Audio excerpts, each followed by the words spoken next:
Hey guys, welcome back to my channel. My name is Ibeth, and if you're new here, welcome.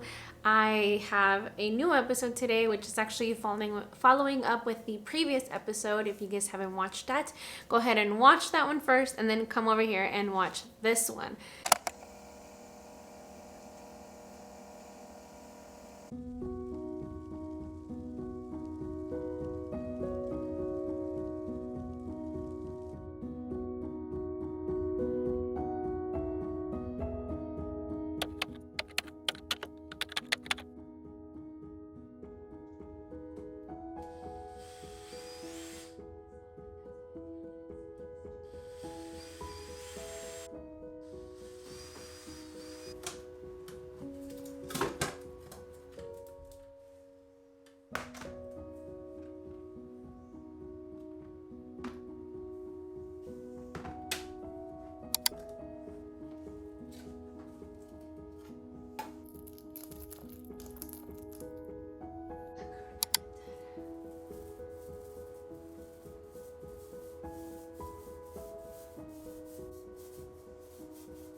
So I know you guys have been waiting for this opening. It looks so good. I know it doesn't seem like it's a lot, but it really is because of, I think the wall maybe that we removed was maybe like 12 or 18 inches.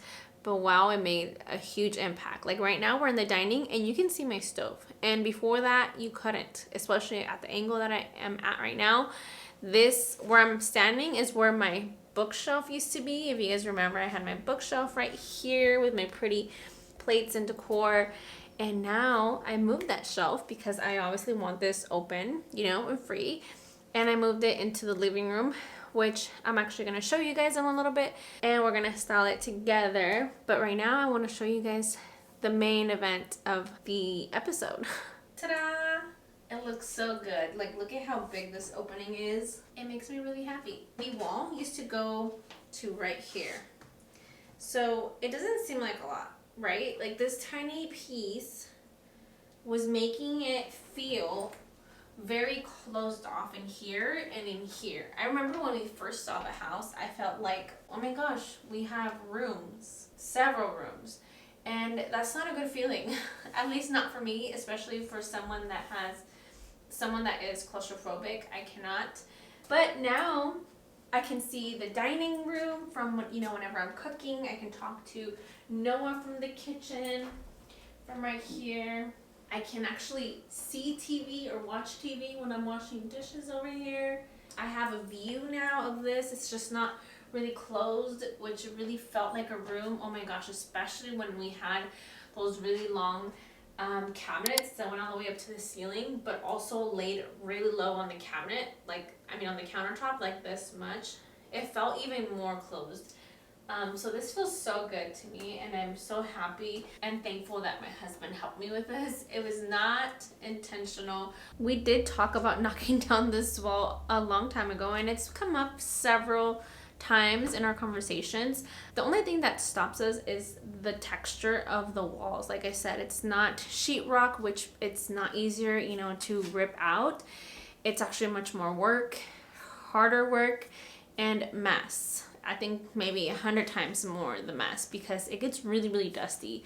And I think that that's probably why we waited so long. And the moment you guys probably have been waiting for is the pantry. I love it so much. She looks beautiful. She looks like she belongs here already, and she doesn't look like she's just standing there in a corner. It actually now looks like it's part of the kitchen, which is what I was hoping for. My husband did help me build the base that we put underneath, so now we can open this door without hitting the rug or the floor, which is so cool. The base actually that we put underneath, it makes it look like it's part of the kitchen. It looks like it's actually part of the other pieces, you know, the other cabinets that we have in the kitchen. And we do have the trash can here. The trash can is gonna stay here now because it used to be on the wall that used to be here, which is no longer there. So I'm gonna put it here, but I want to buy a basket type of hamper. So I saw someone posted on Instagram. I don't remember her name, but I do remember her account. And I thought that was genius. I really want to do that because it'll hide the trash can. If I could have had a drawer, you know, in my kitchen cabinetry, like a pull-out drawer, then I would have had that 1,000 times over this. But my kitchen doesn't have that option. You cannot, there's no way we can add that here. So we're going to do the basket. But I need to find one. I need to go to Home Goods and look for one because I was looking online and they're really expensive.